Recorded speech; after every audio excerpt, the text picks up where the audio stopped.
This time of year, don't settle for watching football at home. Go where you feel football rich. Buffalo Wild Wings has wall-to-wall TVs, countless taps, and the ultimate football watching food. Spend the road to playoffs at Buffalo Wild Wings. Wings, beer, sports. Please drink responsibly. Welcome to the following presentation from IMG, America's home for college sports. And thanks for listening to University of Richmond Athletics. We are One Richmond, united in red.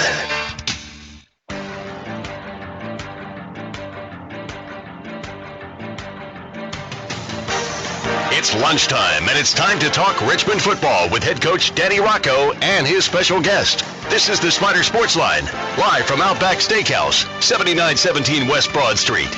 Today's show is brought to you by the Discover Card, UPS, Lux Chevrolet, Outback Steakhouse, and by the University of Richmond School of Professional and Continuing Studies. Be a part of the show. Call 804-622-0950 or 877-994-4950. Or send an email to spidersportsline@richmond.edu. Now let's go live to Outback Steakhouse. Here's the voice of the Spiders, Bob Black, with Coach Rocco. This is the Spider Sports Line on ESPN 950, Sports FM 100.5, and the Spider IMG Sports Network, powered by Ace Electric. 4th and goal, Richmond at the William and Mary 1. Boone and Green behind Laletta. Everyone's in tight. The handoff to Green. Looks for running room. Plows his way into the end zone. Diving across the goal line from 1 yard out. Touchdown, Jacoby Green and the Richmond Spiders. Handoff to Anderson, and he gets ankle tackled at the 4-yard line. Omar Howard came pouring through that line of scrimmage and throws Anderson for a loss back at the 4. Green to the left of Laletta, out of the gun on 2nd and goal from the 10. Quarterback draw. Laletta to the 5. He dives for the goal line. Fumbled the ball in the end zone, but the referee signals touchdown. The snap, the handoff to Green. He burst right through, standing up. Jacoby Green with his 3rd rushing touchdown of the day.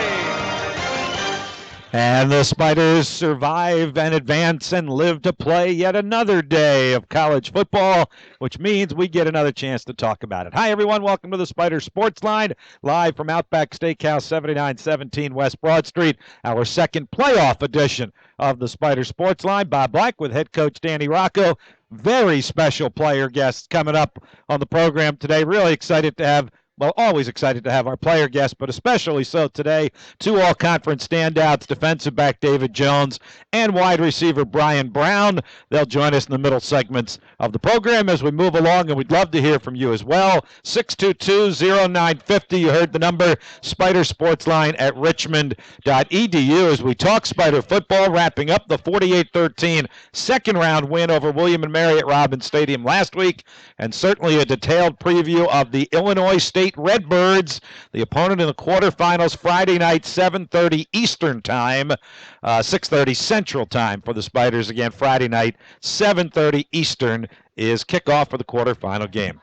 Coach, welcome back. Good to see you. Thanks to Matt Smith last week for filling in for me. Glad that you were able to squeeze us into the schedule because I know it's got to be a little bit different this week with a Friday night game, doesn't it? Yeah, it's been kind of hectic just in terms of trying to put it all together, but I really like the plan that we were able to put together here for this week, and Keith Gill, David Walsh has offered an awful lot of support. I know the provost, just in allowing us to do the things that we have to do and still allow our student athletes to take their finals. Our guys are kind of locked and loaded right now for that, and that's always a very, challenging week for them. And, so to be able to juggle both of those and to adjust our schedules, I think is, takes a lot of teamwork, and I really sense that we've had that all week long.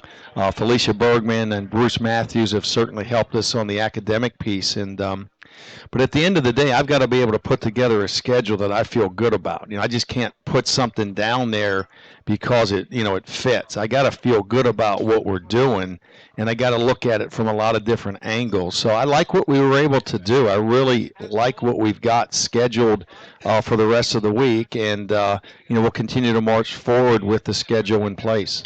certainly had to like what you saw Saturday at Robins Stadium. I know you didn't have a whole lot of time to celebrate and enjoy it because the next one's going to come up at you pretty quickly, but special teams, offense, defense, all three phases of the game.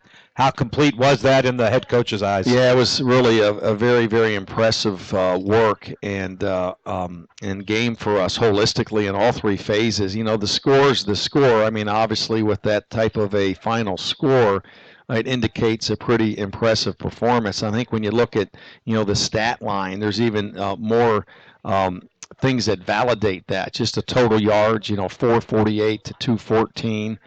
We had a lot of big plays, interception, run back for touchdown with David Jones. David had a big punt return for 50 yards. Time of possession was very much in our favor. Third down, very much in our favor. Then we were 6 for 6 in the red zone, so we did a lot of the things that a good football team does. And, in some ways, we've put together – 3 games in particular where I think that we really look like a extremely formidable football team. And, the main performance early in the year, which was off of an open date, the game up at James Madison, then obviously this game here against William and Mary. And, when you kind of look at this season from a big, broader stroke, if you will, we have 3 wins against 9-win teams. Now, William & Mary's twice, but it's a 9-win team. It's a 9-win team. JMU's a 9-win team. And when you're beating teams with 9 wins in their resume, you're beating good football teams. So we're excited about what we've been able to accomplish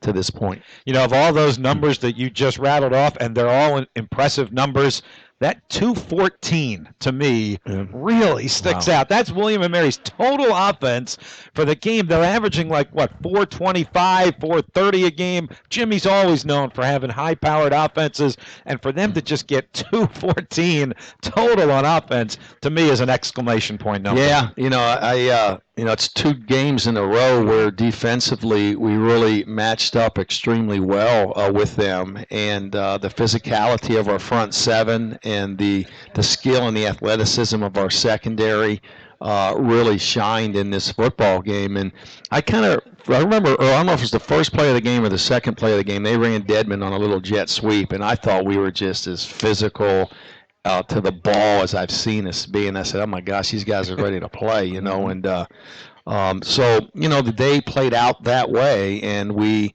again, harassed their quarterback just enough that he was unable to really play with great confidence. And, those 50-50 balls, we got all of them. Io got one.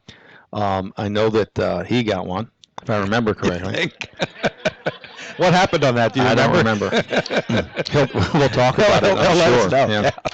And JJ, Io, and then David. And, you're tuned in. When you're making those kinds of plays, you're tuned in. And hopefully David Jones will give kudos to David Herlocker for tipping that ball right there.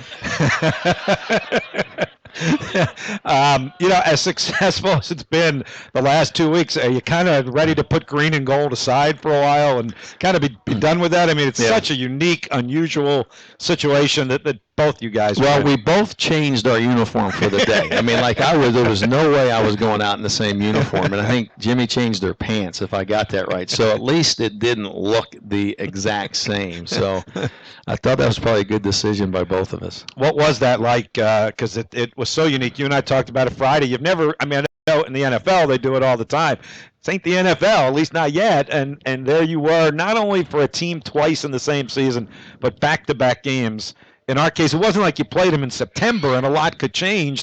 Virtually nothing changed, at least personnel-wise. And plus 126th, edition of the game. Yeah. I said to you post-game on the interview, and then I said it in the press conference, I thought it was a little unfair, to both teams. And I wasn't going to say that going into the week. It wasn't my place to make a comment about that. But when it was in the rearview mirror, I thought it was unfair. I mean, both teams probably looked at that as, I'm sure they were, hey, we get another shot at these guys.